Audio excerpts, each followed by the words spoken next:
네, 오늘 함께 읽은 이사야서 35장의 말씀은 이사야 선지자를 통하여 말씀하신 하나님을 믿는 하나님의 사람들에게 주시는 회복과 위로의 메시지입니다. 이 35장을 읽다 보면 하나님께서 이루실 변화와 새롭게 펼쳐질 세계가 정말 놀랍고 또 충격적이게 다가오고 느껴지는데요. 우리 본문 1절을 다시 한번 같이 한 목소리로 읽어보겠습니다. 1절 함께 읽겠습니다. 화면 띄워주시고 읽겠습니다. 시작. 광야와 메마른 땅이 기뻐하며 사막이 백합화 같이 피어 즐거워하며. 자, 1절에서 하나님은 이사야를 통해서 이렇게 말씀하십니다. 광야와 메마른 땅이 기뻐하며 사막이 즐거워할 것이다. 자, 여러분, 광야와 메마른 땅 그리고 사막이라는 말은 기쁨과 즐거움이라는 단어와 결코 어울리는 말이 아닙니다. 누군가 여러분에게 당신의 인생은 참 광야와 같고 사막과도 같군요 라고 한다면 그 말 속에는 참 어렵고 힘든 삶을 살고 있다는 의미가 담겨 있거든요. 자, 그런데 놀라운 건 하나님께서는 그 어렵고 고된 광야와 메마른 땅 그리고 사막과 같은 인생을 사는 자들에게 바로 기뻐하고 즐거워하라 라고 오늘 말씀하고 계신 겁니다. 자, 어떻게 그런 일이 가능한지에 대해서는 오늘 본문 5절 이하에 나와 있는데 먼저 5절과 6절을 제가 읽겠습니다.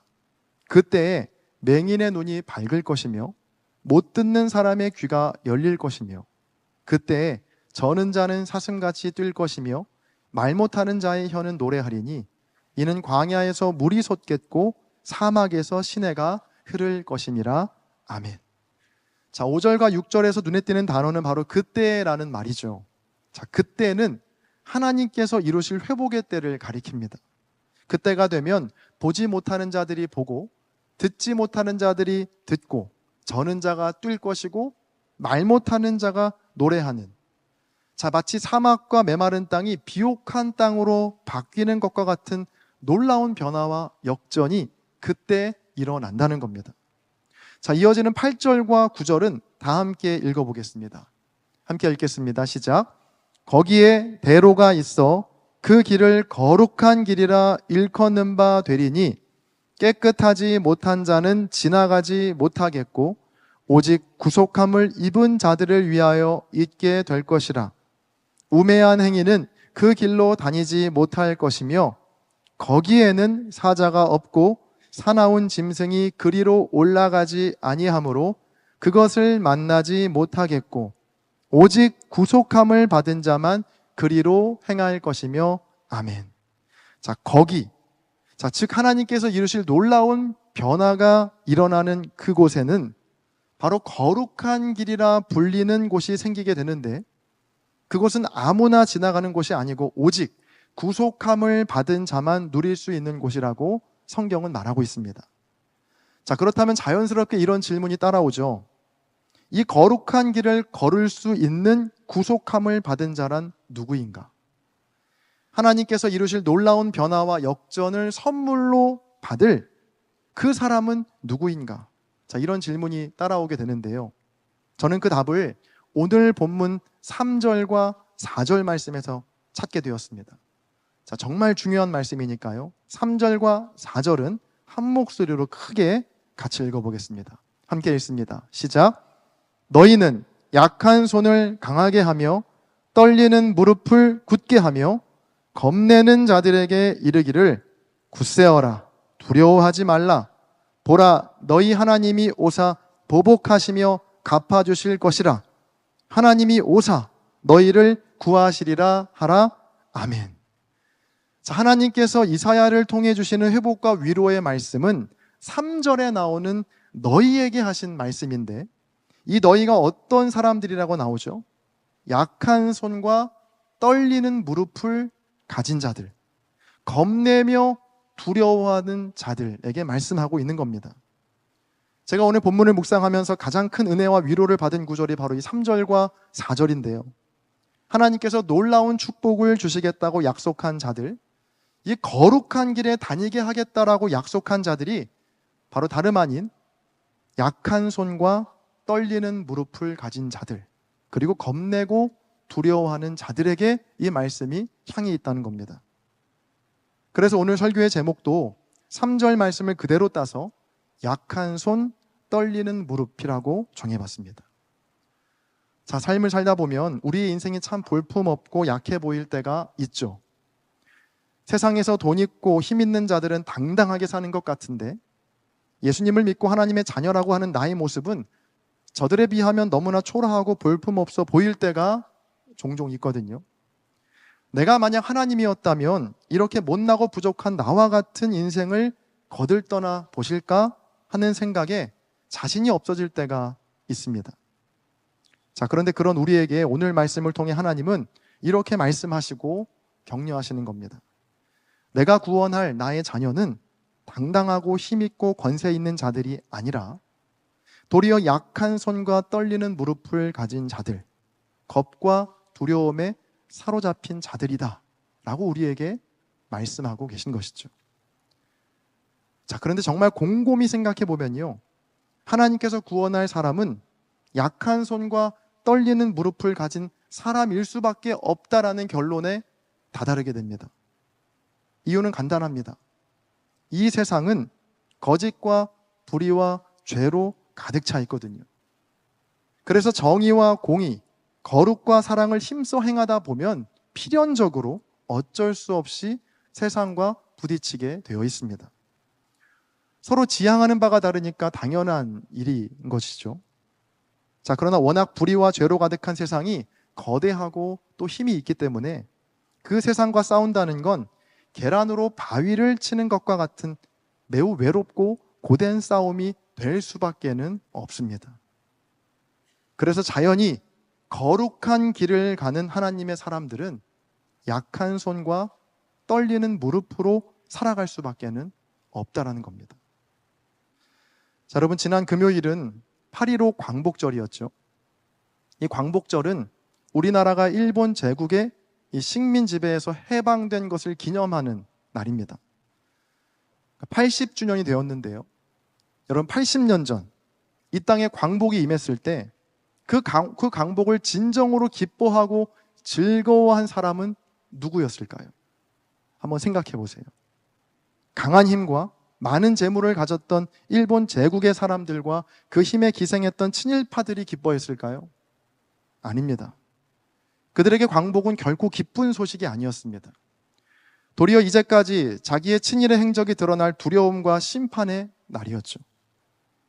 80년 전 그 광복을 진정으로 기뻐하고 즐거워했던 사람은 일본 제국이라는 거대한 힘에 저항해서 자기의 재산과 목숨까지도 바쳐서 무모한 싸움을 이어갔던 바로 약한 손과 떨리는 무릎을 가졌던 독립운동가들, 수많은 백성들이 기뻐했습니다. 제가 작년 8월에도 이 광복기념주일에 이 청년 예배에서 소개했던 책 한 권이 있는데요. 바로 일제강점기 그들의 다른 선택이라는 제목의 책입니다.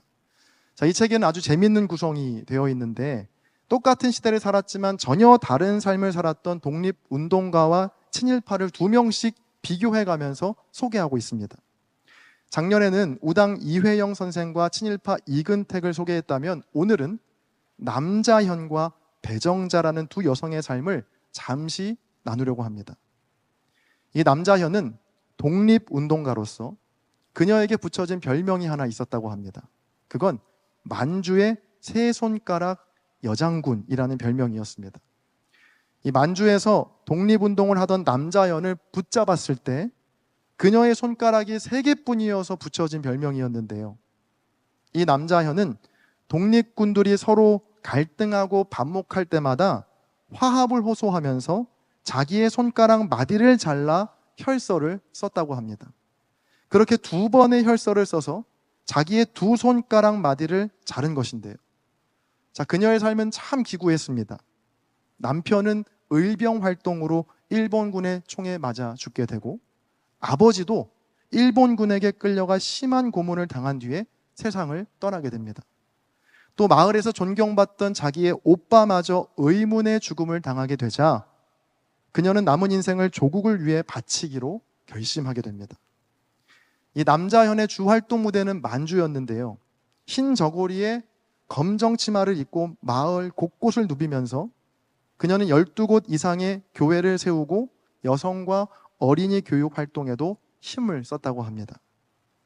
이 남자현은 1933년 8월 6일부터 모든 음식을 거부하다가 붙잡히게 되었거든요.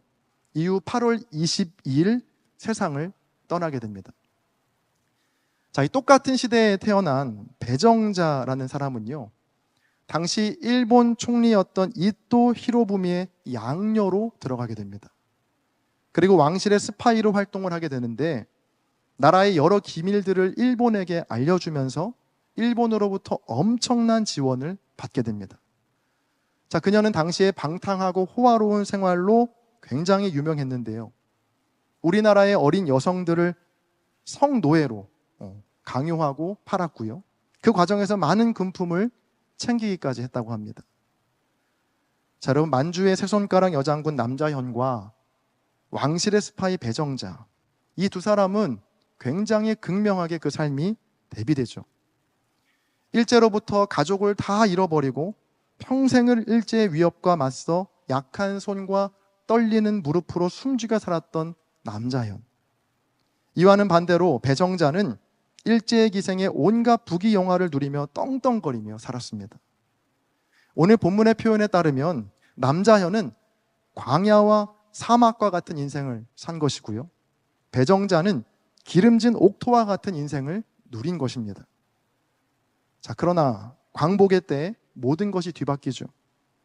비록 남자현은 광복을 보지 못하고 세상을 떠났지만 그녀의 이름은 자랑스러운 독립운동가로 지금도 여전히 빛나고 있습니다.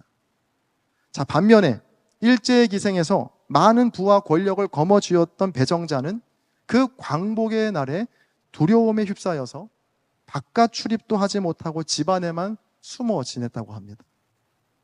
여러분, 하나님께서 회복시키시고 거룩한 길로 인도하시겠다라고 약속한 사람은 바로 약한 손과 떨리는 무릎을 가진 자들입니다. 불의와 죄가 가득한 세상 속에서 어떻게든 그 거대한 힘과 맞서서 하나님께서 명령하신 공의와 정의 그리고 사랑을 실천하기 위해 계란으로 바위를 치듯 살아가는 자들, 그렇게 약한 손과 떨리는 무릎으로 살아갈 때 하나님께서 허락하신 그때 거기에서 반드시 하나님께서 주시는 놀라운 기쁨과 회복을 누리게 될 줄로 믿습니다. 지난 한 주간 저도 라오스 선교를 다녀왔는데요. 아시다시피 라오스는 사회주의 국가로 외국인들의 종교 활동을 엄격하게 금지하고 있습니다. 지난 목요일 선교사님께서 선교 강의 중에 이런 말씀을 하시더라고요. 23년 전 선교사님께서 처음 라오스 선교를 시작할 때만 해도 라오스의 고위 공무원들이 공공연하게 기독교인들의 목을 따야 한다는 무시무시한 말을 아무렇지도 않게 할 정도로 선교 상황이 매우 좋지 않았다고 합니다. 자, 그래서 선교사님은 교회가 아닌 학교를 세웠고요. 라오스 사람들과의 신뢰 관계를 만들어가기 시작하셨는데 학교를 세운 뒤에도 시도 때도 없이 공무원들이 들이닥쳐서 학교를 난장판으로 만들었다고 합니다. 저는 그 말씀을 들으면서 지난 23년간의 라오스에서의 선교사님의 삶이 어땠을까? 감히 제가 다 헤아릴 수 없지만 아마 약한 손과 떨리는 무릎으로 두려움의 시간들을 보내시지 않았을까 하는 생각을 해보게 되었습니다. 자, 20년이 흐른 지금은요, 이전보다는 상황이 훨씬 좋아졌습니다. 드림스쿨의 학생들도 무려 1200명이 넘게 되었고 기독교인의 목을 따야 한다는 말을 했던 그 공무원은 이제 그 마을의 부도지사가 되었는데 이번 구급차 기증식에서 너무나 친절하게 저희 팀을 맞아주었던 분이셨습니다. 자, 그런데 그렇다고 위협이 아예 사라진 건 아닙니다. 작년 7월에는요, 라오스의 한 목회자가 집에 들이닥친 괴한 2명에게 총격을 받아서 순교한 일이 있었습니다. 그 목회자에게 2명의 자녀가 있었는데 그 두 아이가 저희가 갔던 선교지의 교회 공동체의 식구였더라고요. 선교사님도 또 그 2명의 아이도 그리고 라오스에서 많은 것을 포기하며 그리스도인으로 살고 있는 많은 성도들이 그 두려운 상황 속에서도 여전히 믿음을 붙드는 이유가 무엇이겠습니까? 바로 그 삶이 하나님께서 인도하시는 거룩한 길이다 라고 그들이 믿고 확신하기 때문입니다. 비록 지금의 삶은 약한 손과 떨리는 무릎으로 메마른 사막과 광야와 같이 느껴지지만 하나님께서 이루실 놀라운 변화를 꿈꾸면서 각자의 자리에서 생명을 살리고 사랑을 시작하고 사람을 세우는 일에 자기의 삶을 드리고 있는 것이죠. 80주년 광복절을 보내고 난 오늘 과연 나는 약한 손과 떨리는 무릎을 가진 자인가? 아니면 세상과 타협하며 부와 명예를 쌓는 일에만 급급했던 건 아니었나? 한번 말씀에 비추어 정직하게 우리의 모습을 돌아보시고 저와 여러분 모두 하나님이 기뻐하시는 거룩한 길, 그 거룩한 대로 그곳에 가게 되는, 그곳을 걷게 되는 주의 백성들 다 되시기를 주님의 이름으로 간절히 축원합니다. 제가 기도하겠습니다. 존귀하신 주님, 오늘 말씀을 통해 과연 내게는 불의에 항거하기 위한 약한 손과 떨리는 무릎이 있었는지 돌아보게 됩니다. 하나님께 드리는 기도조차도 나의 삶의 편안함과 안정감 그리고 풍족함만을 위한 욕심과 탐욕이 동기가 된 것은 아닐까 두렵고 떨리는 마음으로 주님께 기도합니다. 주님, 우리 모두에게 하나님을 향한 온전한 신뢰와 믿음을 주셔서 어떤 상황 속에서도 하나님께서 사랑하시는 이 사람과 이 세상을 사랑할 수 있는 용기와 믿음을 주옵소서. 때로는 사막과 같은 메마름이 찾아와도 약한 손과 떨리는 무릎을 부여잡고 끝까지 거룩한 길 가는 주의 자녀들 다 되게 하여 주옵소서. 감사드리며 우리 주 예수 그리스도의 이름으로 기도합니다. 아멘.